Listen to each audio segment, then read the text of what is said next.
All right, we're going to call the meeting. It's the joint City Council Planning Commission workshop. We need a determination of a quorum. Ken, Place for this. I'll have a quorum. I believe so, yes, sir. All right, we have a quorum. Councilman Averwater, we have everyone here. Just want to make sure you noted that every single council member is here. Okay. From our last meeting, we were talking about, yeah. I had to count. It's really hard to count council members from up here. I know. All right, if you'll bow with me, we'll say a prayer and then we'll stand for the Pledge of Allegiance. Father, thank you for this day, this chance we get to be together. Give us wisdom, give us guidance to make the decisions best for Murfreesboro. In your name we pray. Amen. Amen. Pledge allegiance to the flag of the United States of America and to the republic for which it stands, one nation, under God, indivisible, with liberty and justice for all. Ken, don't feel too bad, because a few months ago we were uneven in council and I had to sit over there, and sure enough we stood up for the pledge and I was like, oh. Yeah, and then the time that somebody switched the Tennessee flag and the U.S. flag, and we all stood up for the Tennessee flag, and we were like, all right, let's move to Ben. I think you're going to start us out. Thank you, Mayor McFarland, and good evening, members of Council and Planning Commission. We have one item on the agenda tonight, and that is the design guideline updates.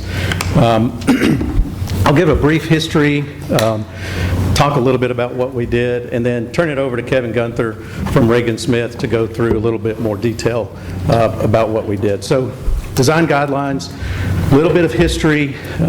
In 2013, Council gave Planning Commission the authority to adopt design guidelines for the city.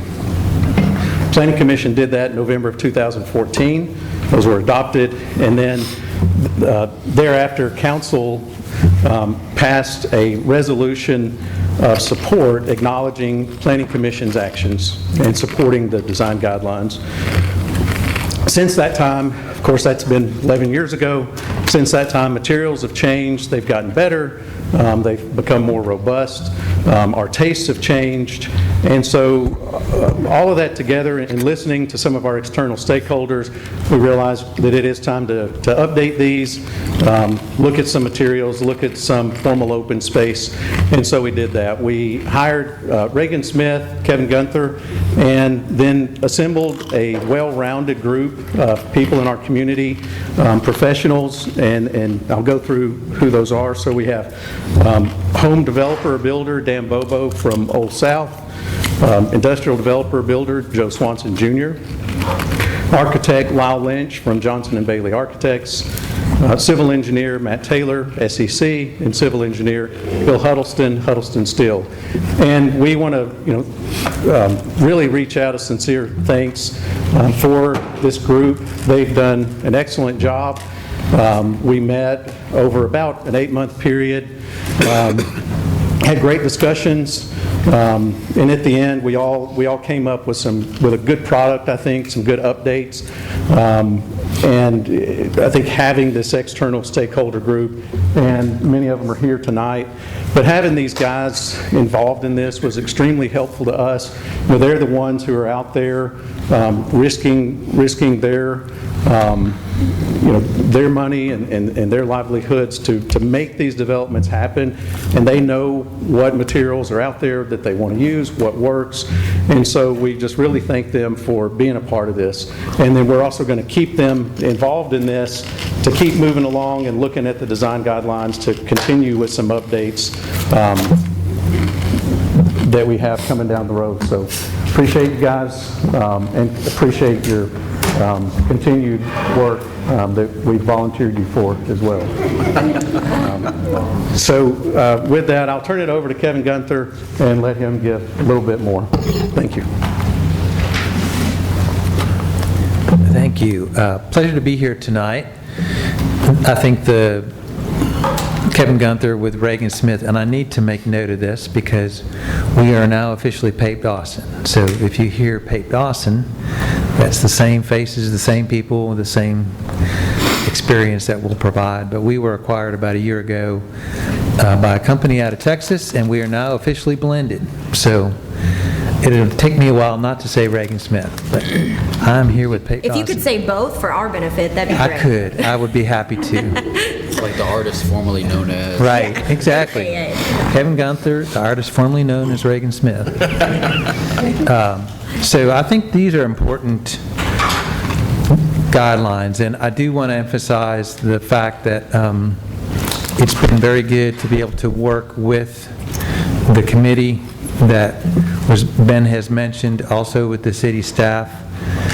As you see, we try to represent different facets of expertise, different facets of perspectives, and I think we achieved that, and I'm very thankful for the group that we've had with us. Where's my keyboard, Matt? Here, let's see if I can move forward from here. Yeah, okay. So I'm going to just present some things at a high level, just kind of the larger talking points that we concluded. Obviously, the document itself has a lot of revisions in it that you may want to look at in more detail, but I believe we're going to leave a fair amount of time for questions, and so I'll try to kind of get past the larger changes and then allow you all to forward any questions you would like for discussion. One thing I do want to note is that these are adopted standards. I know there's been discussion at different times, like, are these design suggestions? Are these guidelines that are different than city requirements?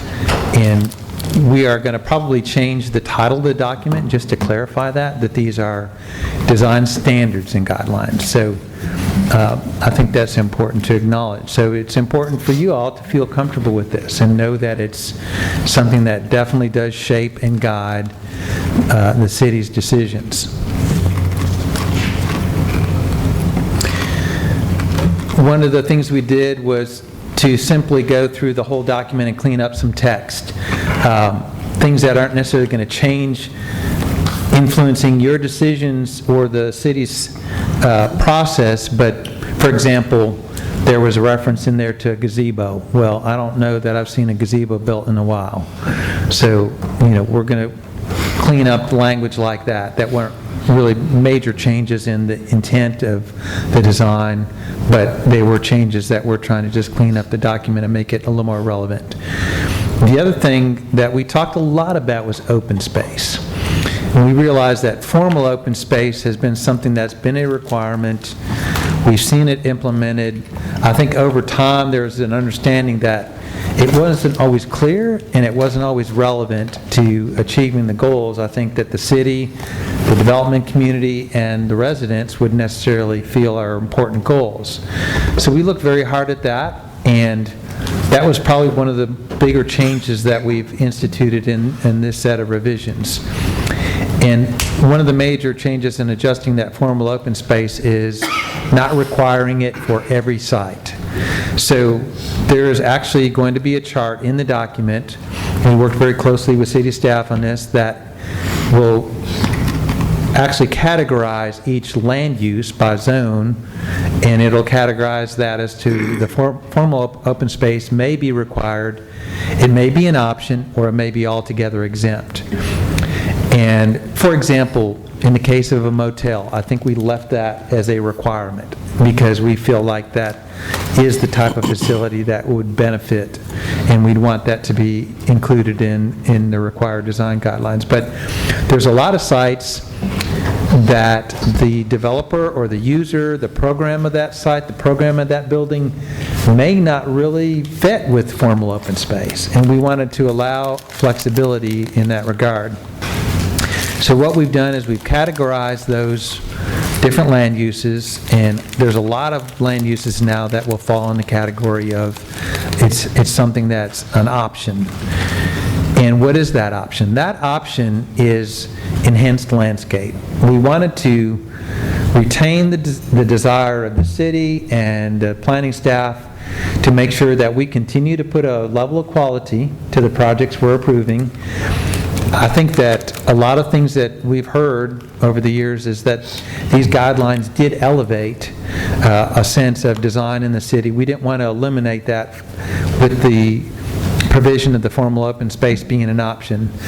But we realized that that enhanced landscape is something that may fit a little bit with the program that some of these sites and some of these developers come to the city with. So I know you can't read this diagram at this level. I just basically dropped this in here as a visual cue. But one thing we've done is we've added this enhanced landscape as both a written and a diagrammatic standard.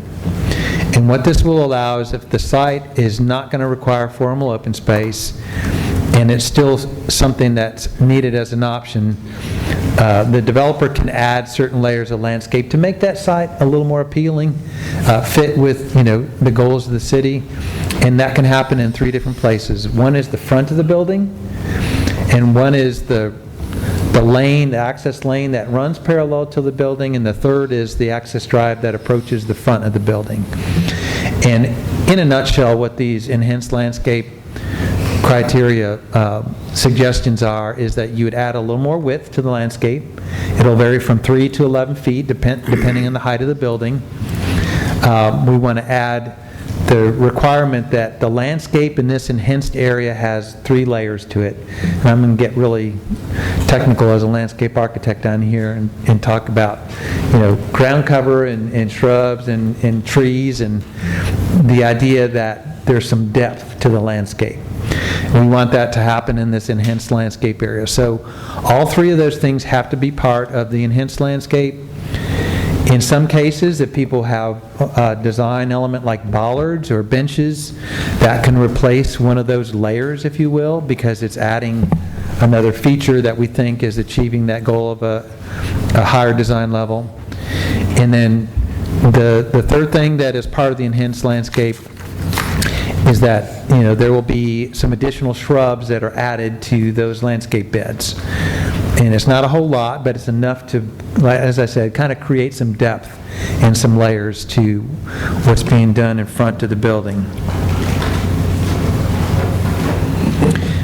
Another thing we spent a lot of time on is the architectural standards. And some of the biggest changes we've created are the addition of specific criteria related to townhomes. In the past, townhomes were kind of a gray area. It was mixed in with either commercial or multifamily, and we felt it was really important to separate that as a land use and talk about things like the mass and the facade and the way you treated materials.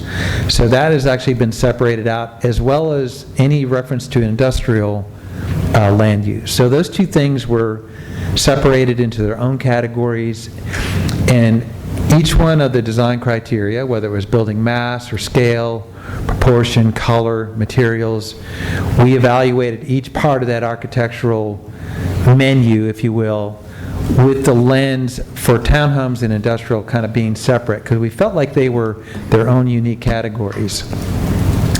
As Ben had mentioned, we got to get a lot of credit to the committee that we worked with and felt like we were able to have really good discussions, and I think land on some really strong conclusions that worked for people that are working in these areas as far as actually implementing projects and seeing it in the ground. So that was a big difference. We now have townhomes and industrial as separated categories within the architectural guidelines. And another thing that we talked a lot about are materials in general. As was presented at the beginning of this, materials have changed quite a bit. The types of buildings that have been built in Murfreesboro have changed quite a bit. And we wanted to allow for some expansion of what we thought could be included. And there was a lot of talk about metal. And where we landed at was metal panels would be permitted in the commercial building types and industrial building types, but they'd have to be a certain quality. And we've actually, Lyle Lynch was very helpful in that regard in giving us some senses of what kind of specifications we might refer to, and making sure that if metal was used, it was a certain quality. And then also, we didn't want entire buildings to become metal panels, if you will. So we limited the amount of panels that could be used, and figured out a way to set a criteria where if metal was used, it would change in color and patterns if the building was a certain size. So that was a big change, was to add metal. And another big change was to allow for some of these trim materials, really the tertiary materials, if you will, that fill in gaps and provide trim.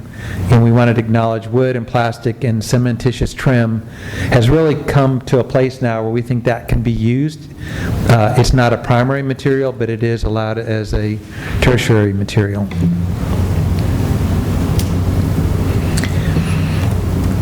The last thing I'm going to highlight as one of the major changes was related to roof design, and this was specific to gas station canopies. And I know when these design guidelines were done, at that point there was a lot of talk about not just wanting flat canopies.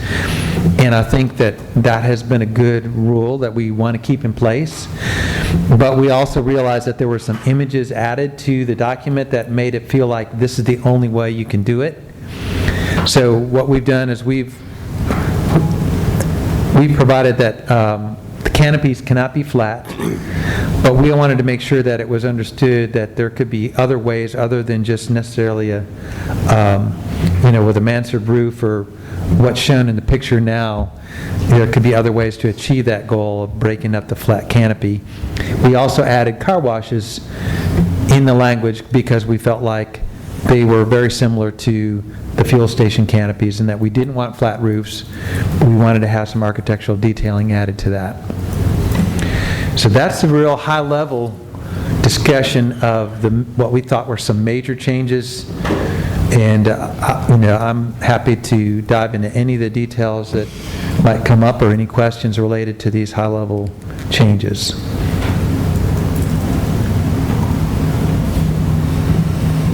Could you speak just a little bit about how metal is, how do you determine the quality of the metal? Right, so one of the things we did was looked at Construction Specification Institute standards, and there was a section in there, 074213, which is very clear about the caliper of that metal. And then also, I think, and Lyle, you might want to help me out on this one, but there was, some really hard look at the different types of metals that had been used, and we said, we're not going to allow certain ones.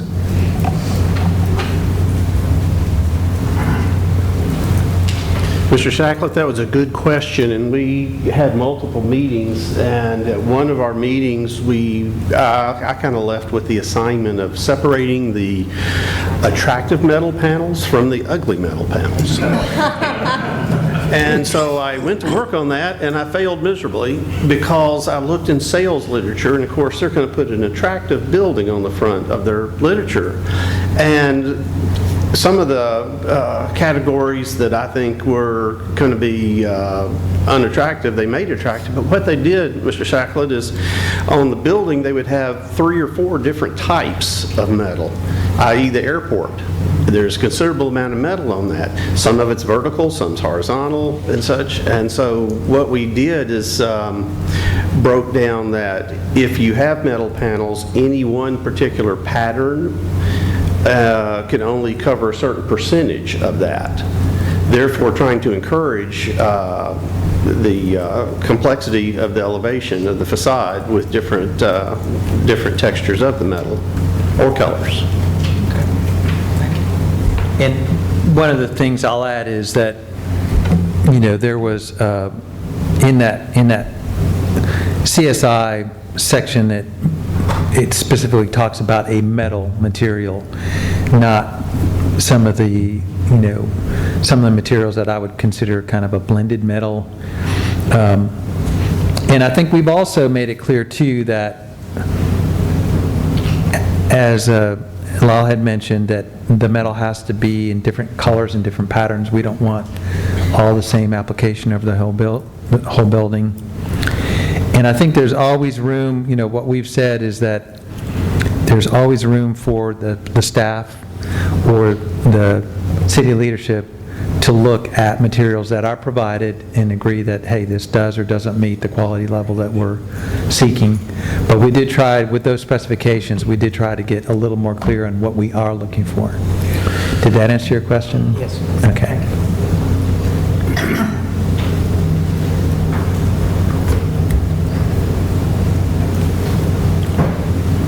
So Kevin, on the gas station canopies, so if we've got a chain that's coming in here and they built 200,000 of these gas stations, why are we going to make them change?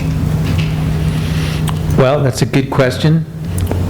Why would we make a national chain change a particular architecture or style that they like? And I would argue that it's fair to make them change as long as that change is clear and communicated at the front end and done with the respect for how they might achieve, our objective. And Matthew may want to add to that, but I'll just say one more thing. I've worked with a lot of people with national chains. They'll tell you they can't change, but the truth is, if they want to be here, they can make some adjustments. I think that's fair, as long as it's clear and fair.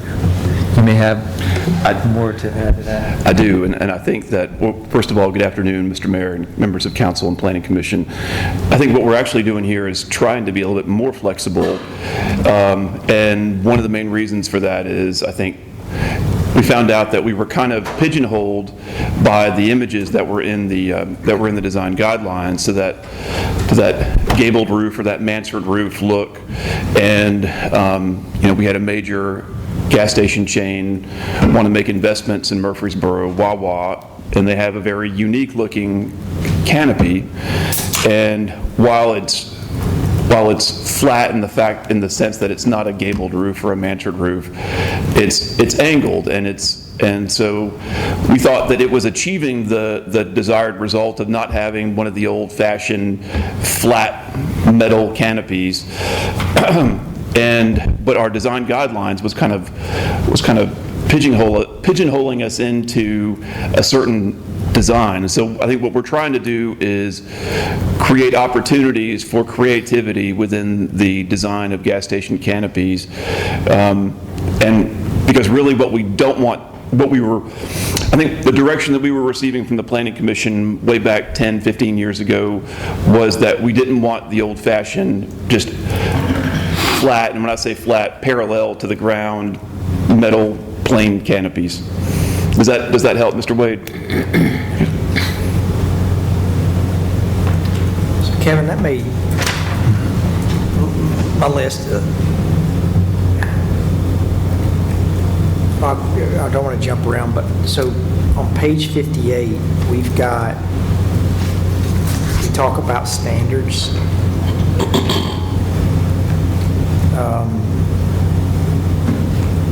Basically says that design exterior elevations to consider appropriate level of interest, relationship of building features, emphasis on architectural detailing, identification of function and use of building. I guess the question is, like, architecture is very subjective. Mm-hmm. I know when we were going through In-N-Out Burger coming, I think we can agree that's been a success. It takes an hour to get a burger.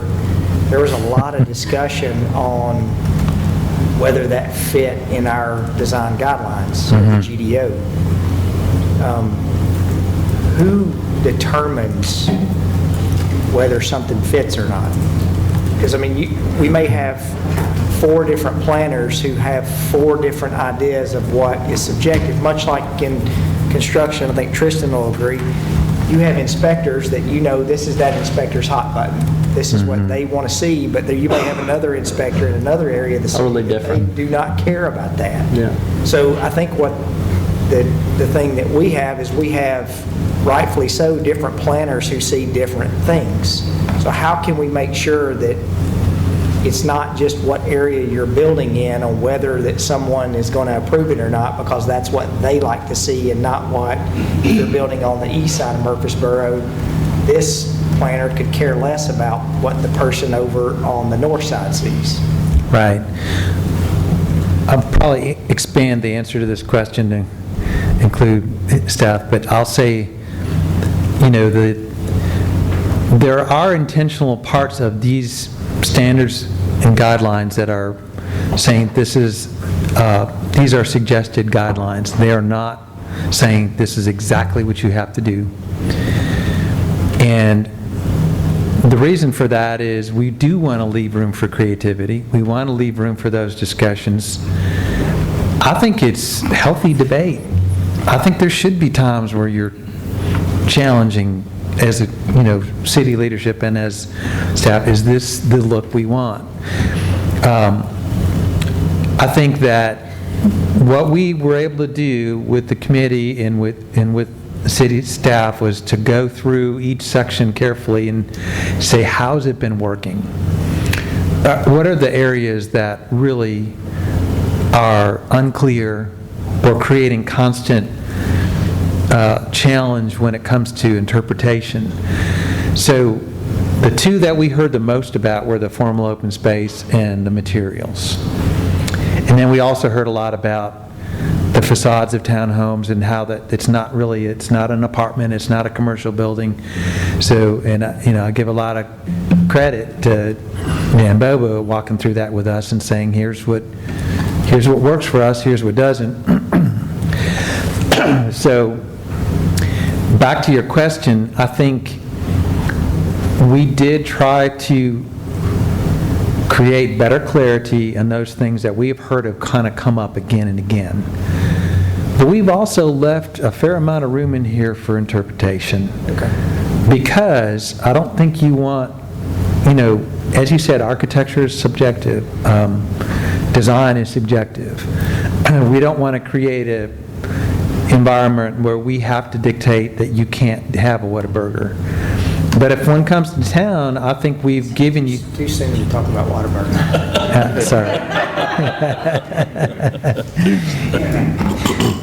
But, what we did want to do is make sure that, there are some ideas in here that will need debate, and I think that's legitimate. And I don't think that anything in here is unreasonable from my standpoint of working with developers and cities for several decades. So the subjectivity will always be a part of the measurement, but I think we have tried to give you a document that is a strong guide and in some cases is very prescriptive. And I don't know if city staff would want to add to that, but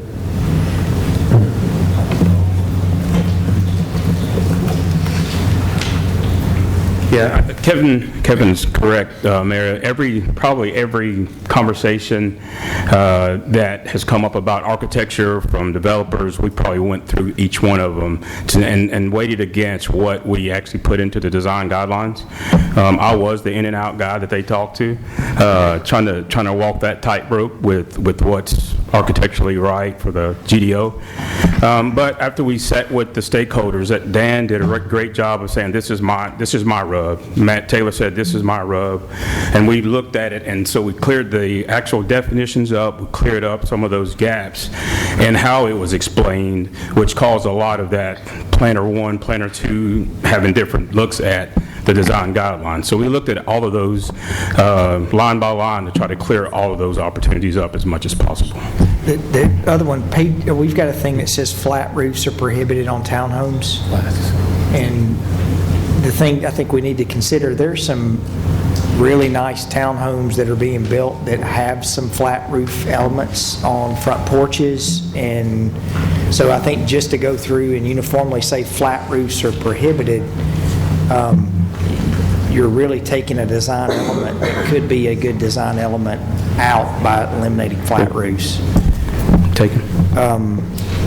We've had a lot of Mr. Gore can say this, we've had a lot of discussion on roof-mounted equipment, and many of y'all know we made some concessions to schools on roof-mounted equipment because it is so expensive to build screen walls. That seems like that would be something that, as we go through this discussion, we may want to at least give some ability to staff to say, well, yeah, it doesn't make sense to put a screen wall on, for example, if you've got a school or you've got a commercial building that's being built behind 20 acres that can never be developed, that no one's going to see that equipment that's behind there, to basically just say no roof equipment that has to be screened. There may be instances where it makes sense to say, well, no, it doesn't. We don't need to have that person spend $200,000 on hiding something nobody will ever see. We probably spent a half a day on that as well, Mayor, to talk about just those instances. We have shared with the group that Firebirds right now doesn't have screening. It's actually painted. All the equipment is painted, but you'd never know it. So Lyle did a lot of research on what that looked like, and we had that discussion, so that's point taken. Okay. I've got some minor stuff, but those are the main ones that... Yeah, I think this is the time we wanted to make sure we leave here with a good direction, so we're here to answer them or listen to them. We got the whole team here to be able to chime in. So, talking about materials, we're tackling a project with respects to from an insurance perspective, and it's mass timber, and we're about to see a pretty large project come up in the Gateway associated with mass timber. Is that addressed in any of this, or does it even need to be addressed? It's allowed. I mean, we talked about that as well. Okay. Ken, we talked about the different materials, and that was really a really big discussion that we had, considering the price of materials and having more flexibility. So yes, it's allowed, and we did have that conversation. Good. So yeah, well, the biggest thing we talked about in the design guidelines that relates to material is going to be whether it's fire rated or whether it's not. So there's some LG products out there, LP products out there that aren't fire rated, and that's the only reason we wouldn't be able to use them, because of the setbacks and the space between the homes. But we're open to all of that, and we just run it through whether it's fire rated or not. Okay, thank you.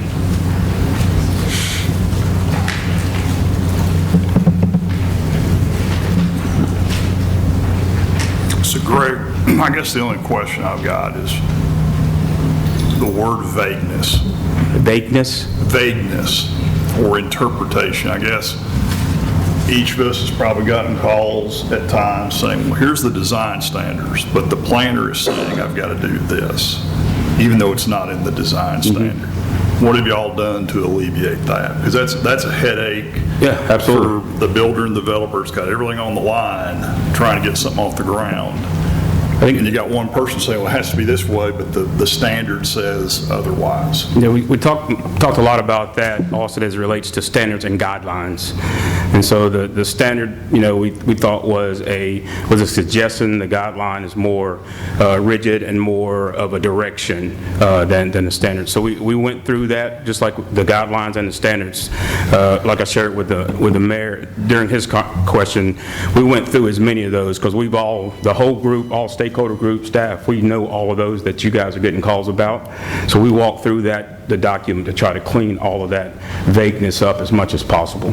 There's going to be, we talked about the human nature of all of it as well, but as much as we could with prior experience and knowledge from the stakeholder group and staff, we tried to clean that language up in what we did. So it's a lot clearer now is what you're saying? Yeah, we those hot buttons, the calls, we cleared that up, and we believe it's a lot clearer. Okay. Feel a lot more comfortable with where we are. Okay. And I would think the stakeholder group would agree. So no more calls saying that it says this? I mean, you're going to get one, we'll adopt it, so I can't say that. Maybe one of our stakeholder groups, I don't know, they may be upset with us.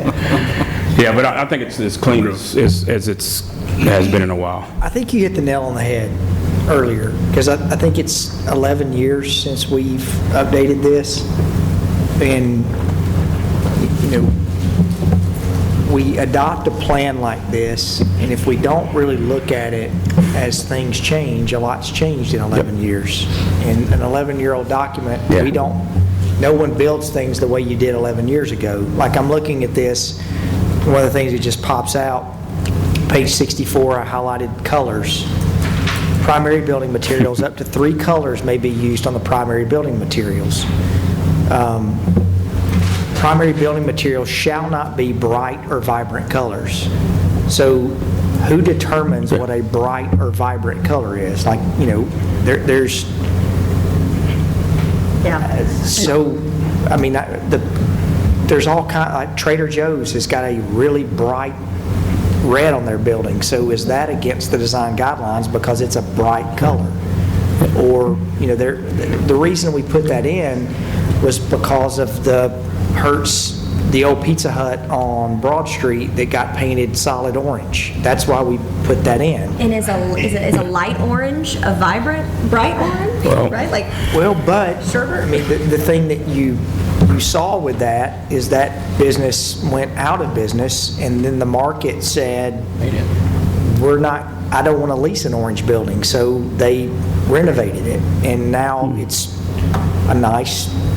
So that's the part where we could go through, or a planner could go through every one of these, and probably even a project that we all would agree to, they're going to be able to go, and I'm not saying they do this, but you could go through and find something in this design guideline that would be against every single project. So those are the things that telling a business owner, for example, that's going to spend a minimum of $5 to $10 million on a project, that you can have 3 colors on your building. So your metal roofing or your metal coping can be a color, your brick can be a color, and your windows can be a color. That's it. I'm not sure that we want to, am I wrong on that, Lyle? Typically, those are minimums. Like, the stuff we did, we said, like I mentioned, Mr. Shackler, you had to have a minimum. You had to have different materials on the front of the building. But here it says up to 3 colors may be used. So up to, not more. It's primary. Up to 3 of the primary building, up to 3 colors on the primary building materials, then up to 3 colors on the secondary building materials, then up to 3 colors on the tertiary. It's a tough word to say. 9 colors. You got 9. You got 9. Okay. So good, Mayor. All right. So, but basically, if someone wanted to use 3 different brick colors, that's all they could use as the main material. Yeah, if the brick was the primary material, yes, sir, that's correct. Okay. That's all I got. I'll add a little bit to the conversation in that if you go back to the general character, for example, on architecture, there's a lot of discussion of how you're looking at the context of what's around you, right? And I'm sure that you do that every project. And I think that's part of what staff does every project. So if you're in a commercial corridor where there's other bright colors,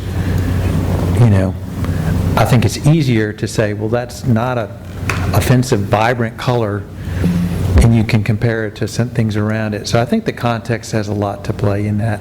And I think the bright and vibrant colors, as it were, are prohibited as primary materials. And like the Trader Joe's example, I think the red is a secondary material, and the bright and vibrant colors aren't prohibited as secondary or tertiary materials. I'm not disagreeing.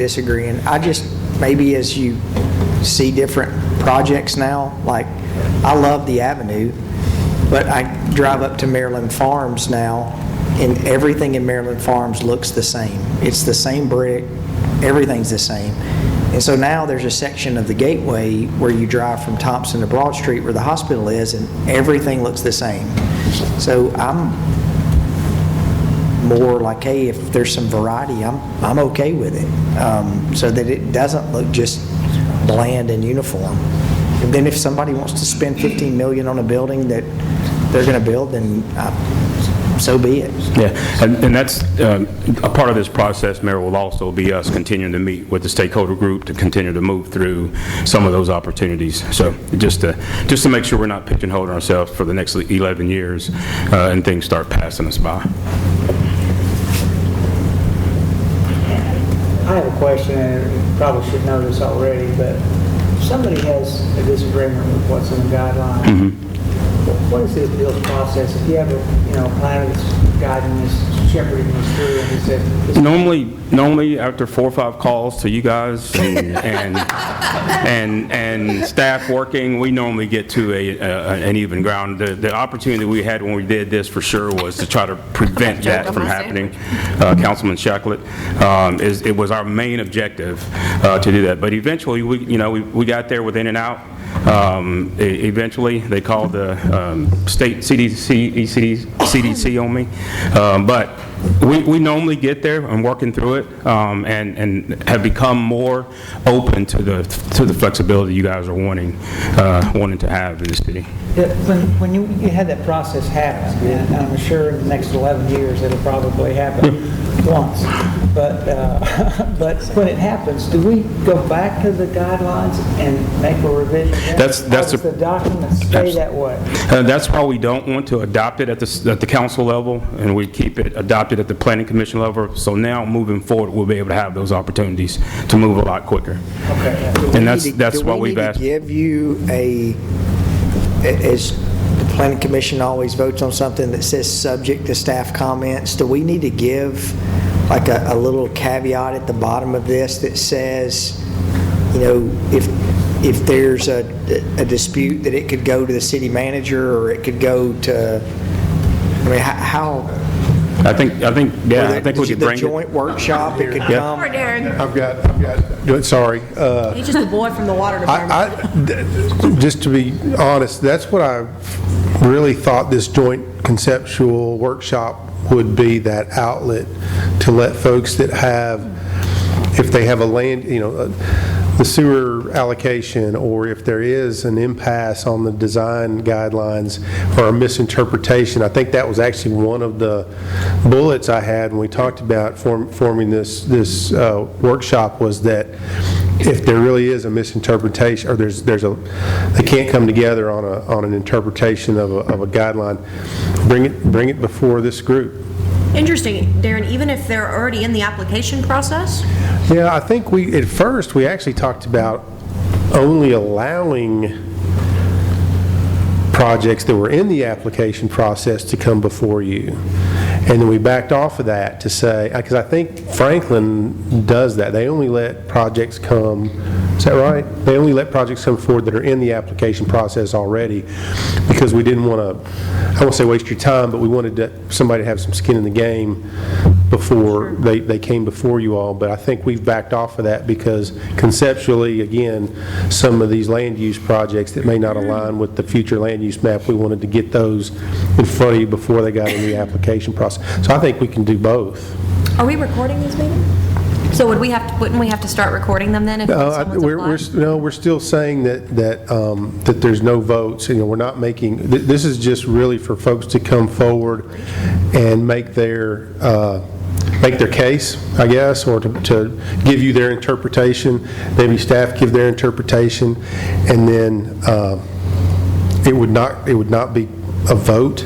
Now, how we would determine at the end of the day what the outcome would be, that may be a little sticky, but hopefully, again, with I expect there to be an ongoing routine meeting with this group if they so choose to do it. They may. I know they're all busy, but we would love to keep having them engaged so that we can work these things out before it has to come to you. Yeah, go ahead. Thanks. I just wanted to give a little bit of background on the enabling legislation. So in the Tennessee Code annotated, it says that the governing body, the legislative body, can either create its own design review committee or delegate those powers to come up with the design guidelines to the Planning Commission. And back in early 2014, the City Council passed an ordinance to delegate those powers to the Planning Commission. And so the Planning Commission back in 2017, these were adopted in late 2017, voted to adopt, and then because the Planning Commission has been delegated the authority by the City Council to adopt those, we brought it to the City Council for that resolution of support and acknowledgement. So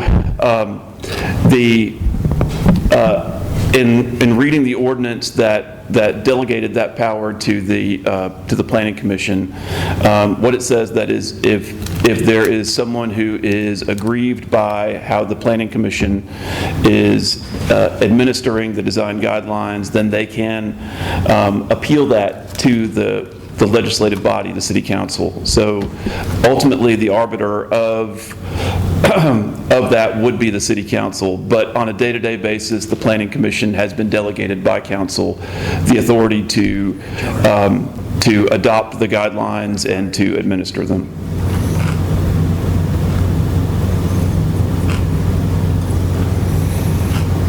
I would like to be clear on these flat roofs. We do have medical facilities being built, and a lot of the patient drop-offs typically have medical flat roofs, and we've had discussion about it. I just want to know, would that be affected?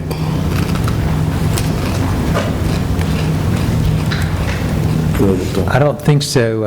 I think the way this is laid out is specific to fuel stations and car washes. In that, within the architectural elevation of a building, you may have components that are flat. I think, Mayor, you had brought up specifically townhomes, that we might want to go back and revisit that. I think we even talked about that for a while, trying to figure out how that would fit. But the flat roofs that we're talking about here are specifically for those structures like the car washes and the fuel canopies where it's out in front, and you might get this real long, flat extended piece. I think as part of the elevation of a building, that's a different evaluation. Is that how you would all see it? Yeah. I just want to be clear, because a lot of the patient drop-offs, Yes, sir. canopies, we've had discussions about them. Right. So that's why. I think that would be evaluated differently than this criteria. Did we answer your question, Mr. Harris? Yes. Okay, thank you. What was the logic on the flat roofs? I'm just kind of curious. Like, when I go to buy gas, I could care less if they got flat roof or slope roof. Well, I think, back when this was wrestled out, there was a lot of discussion about, the fact that that roof is a prominent visual part of most gas stations.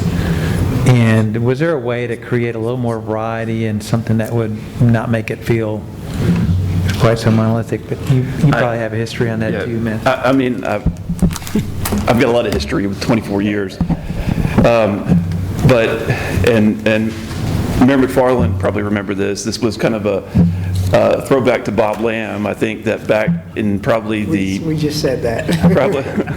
probably back to 2005 to 2010. I think that issue was one of Mr. Lamb's key issues, and every gas station canopy that came through, the Planning Commission wanted to see that canopy have like a hip or a mansard roof. And so I think that at the time that we began developing the design guidelines, we knew that those were our marching orders from Planning Commission, and that's how that was put in there. And I think since that time that there has been a lot more effort, I think, put into designing the gasoline canopies than there were before that time. But that's kind of the genesis of how we arrived at that.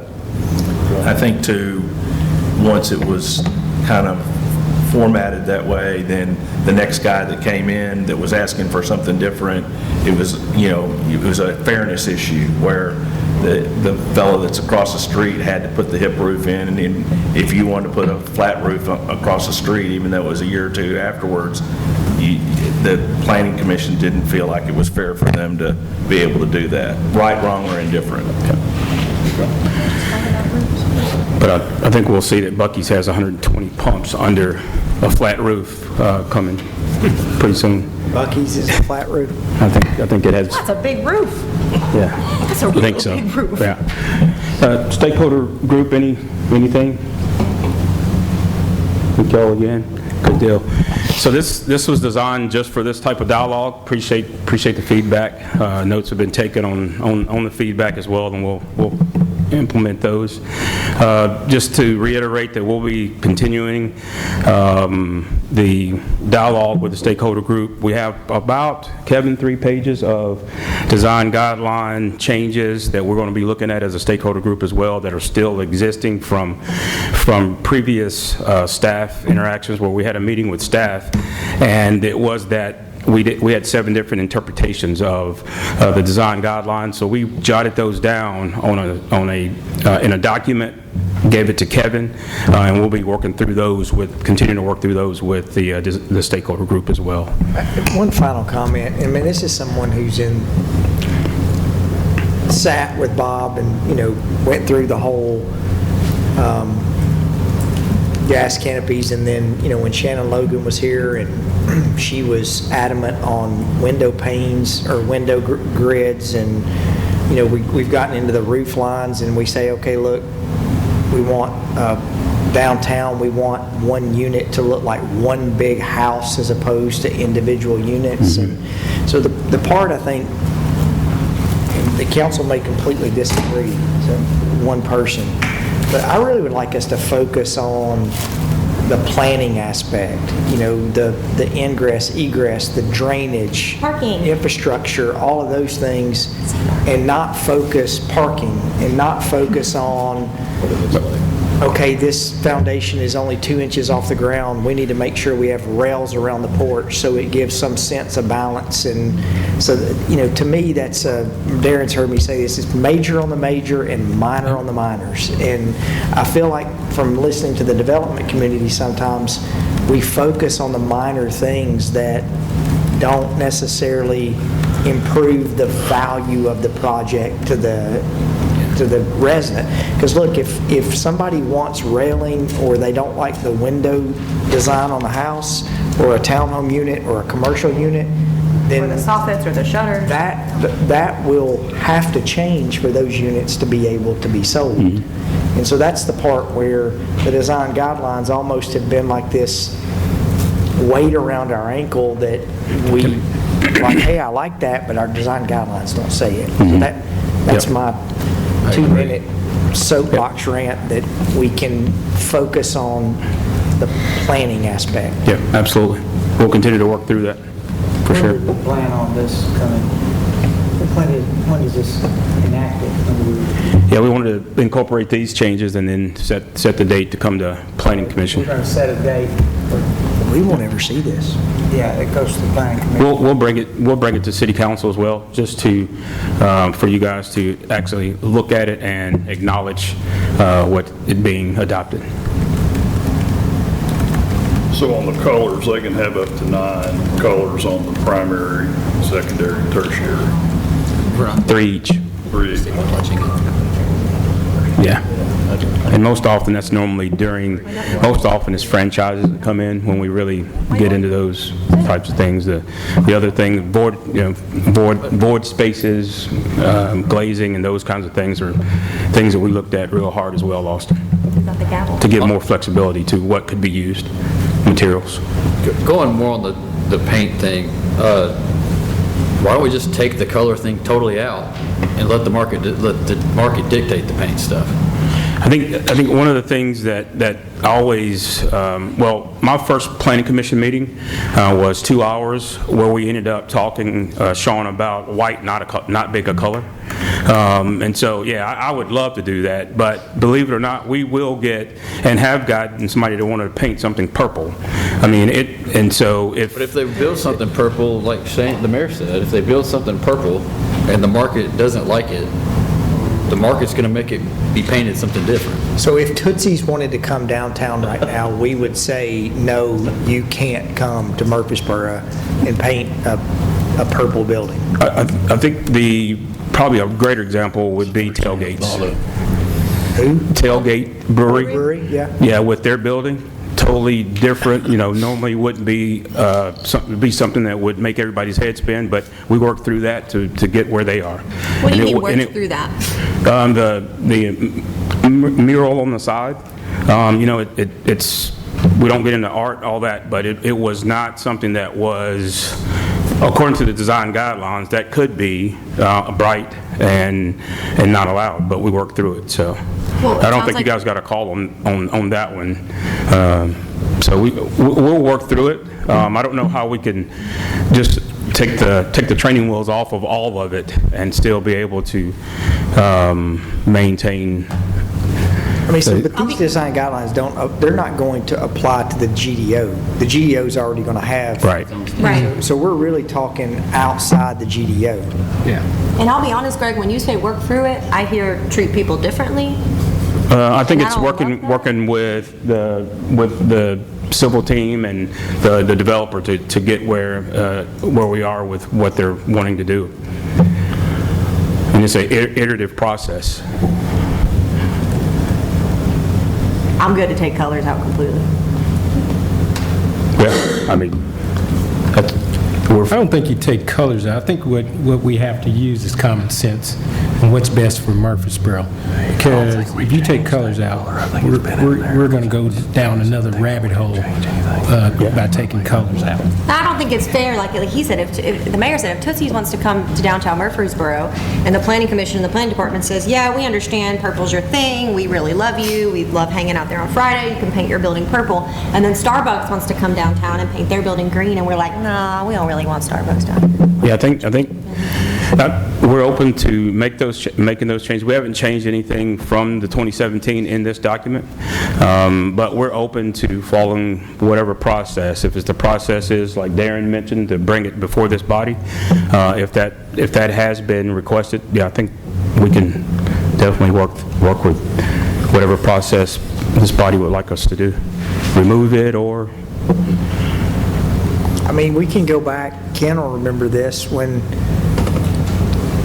I forget what year it was, but it was national headline at the time, we turned down the Harley-Davidson building because the logo on the side of the Harley-Davidson building was considered a sign. Yeah. And we did work through that. We changed our ordinance, but that's been there for 20-plus years now, although the ethos is faded a little bit. Yeah. I mean, it's still, I don't know how we do it, but I would like to somehow incentivize creativity that, I get we don't want it to be downtown Nashville and an orange building, a blue building, but I also don't think you want to stifle entrepreneurship if someone wants to do something a little different that we just haven't done before. We can see if we can use all the great money we're paying the stakeholder group to reconvene and take another hard look at that, and then come back before this body.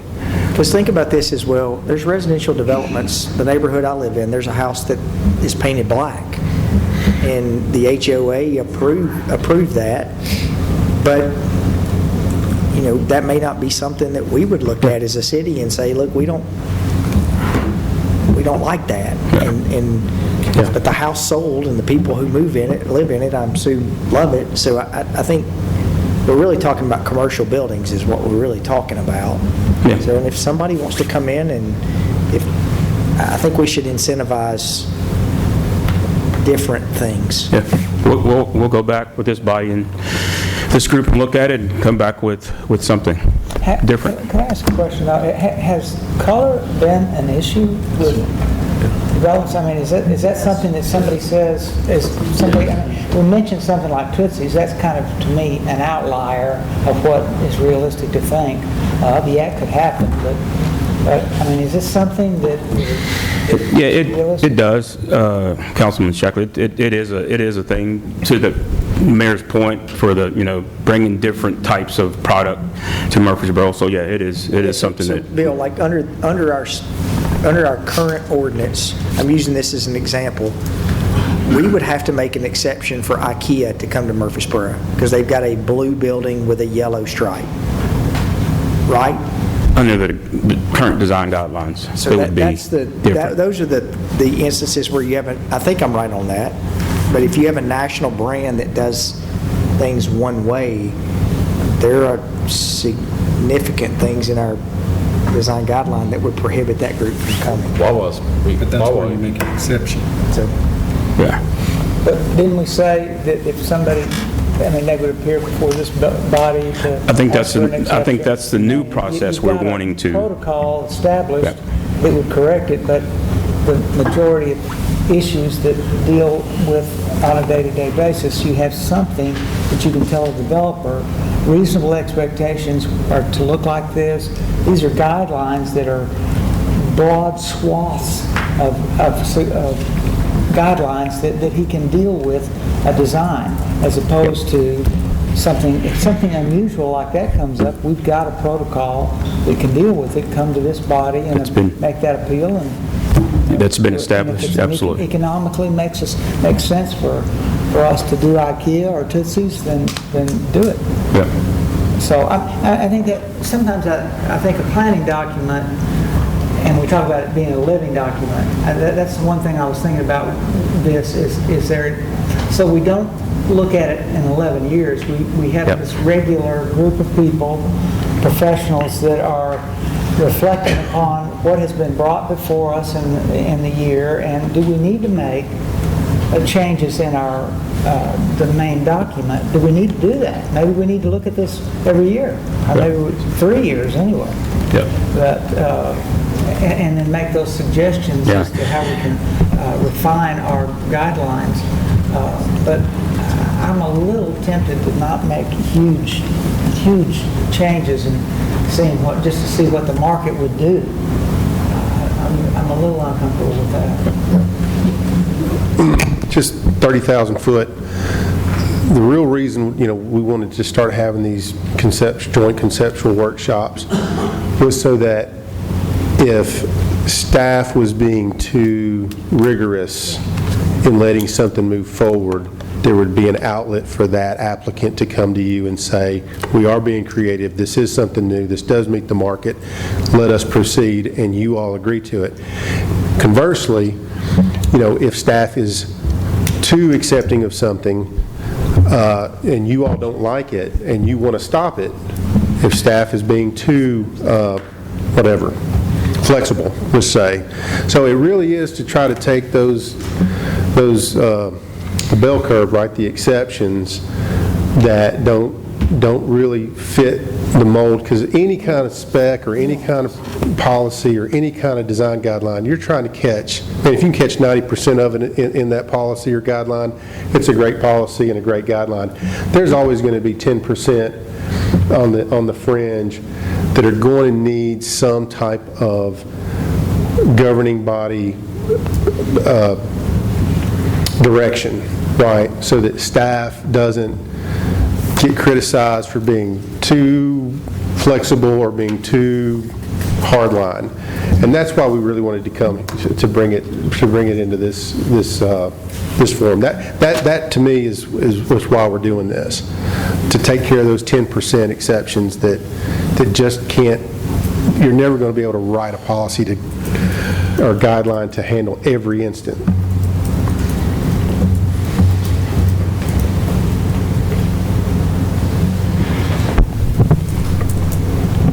I'll make this is strictly a comment. I think this is a great idea. I think it allows for exactly what you just said, and it also gives some alignment between the Planning Commission and Council, so we kind of see where everybody's at. So honestly, just my opinion, I'm all for it.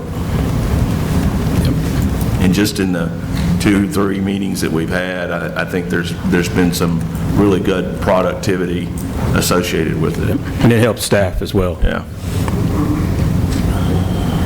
we need to know, like, I see Holly sitting out there and Ben, and I don't want, some of these discussions, it sounds like that we have always gotten the call.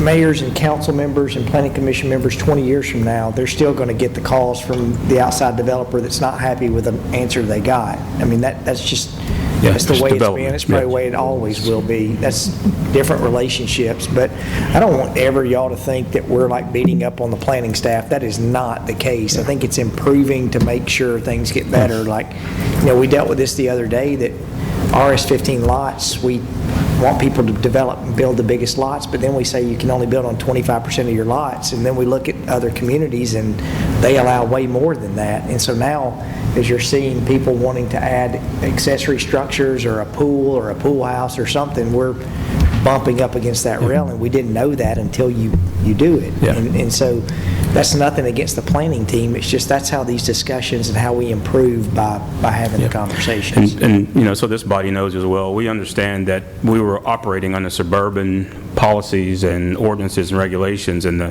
planning department is starting to see that and realize it and starting to move forward and see it differently. So same thing on our side, Mayor. We don't take this as beating up on the planning department, but it helps us when we're sitting down to move forward and what to look for. So yeah, it's constructive feedback, and we appreciate it.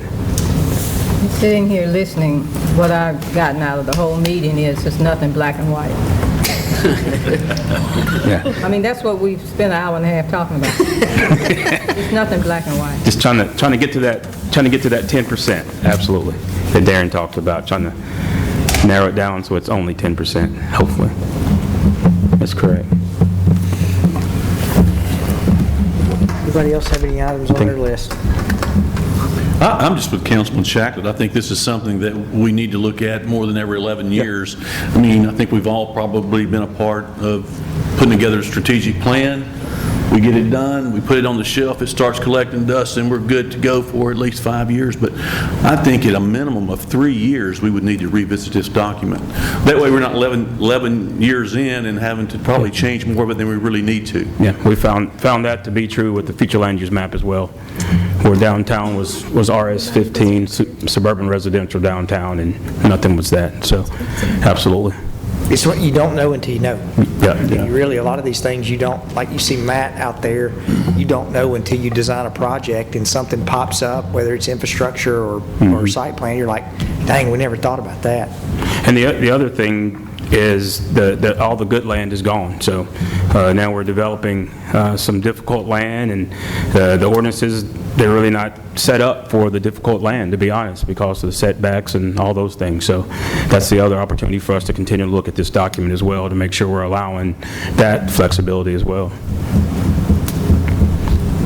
When was the last time we looked at the future land use map? 2 years ago? 2 years ago. And So to Kelly's point, maybe it's time to take a look at it again in a year. Just throwing that out there as an idea. yeah, we're looking at we looked at it during the Cherry Lane area study, revisited there. So yeah, we can revisit it and make sure it's still in line. And that's what we did a couple weeks ago, or a couple of meetings ago, when we were looking at the infill, the service infill, and how that. Yeah. So a lot of that, Austin, may end up being on a case-by-case basis as well. Yeah. I think to that point, Austin, areas change, so we may look at it an area at a time because of how it's developing out, or the request that we've gotten in an area. Do you have anything else? Brian, you got anything down there? I was just sitting here thinking, I always think about it like a dress code for a restaurant, right? Like you can say no t-shirts, but nowadays you put a t-shirt on, a jacket over it, you look nice, or, no open-toed shoes or something, but you could wear a nice pair of shoes over it. So it's a good point. It's like looking at it as a whole. And if some big company wants is going to bring a large capital investment here, and they have a corporate identity that's well established, I don't want to say no to that, no matter how garish it might be, if we want the development. So you just have to look at it. Does it look good? Yes or no? My opinion. Thank you for asking. It's a good analogy. Yeah. Perfect. Does anybody have anything else? We're actually ahead of schedule. design guideline team, our stakeholder, thank y'all for spending your time on this. I know y'all get paid very well for your time that you put on this. So, all right. Ken, you want to close out the council or your planning commission meeting, adjourn that? We'll adjourn the planning commission portion. All right, we'll adjourn the city council portion. And city council, y'all got an email from Darren about an hour ago for material for tomorrow night. It's an additional to our agenda for tomorrow night. So if y'all can take a look at that. Thanks, everybody.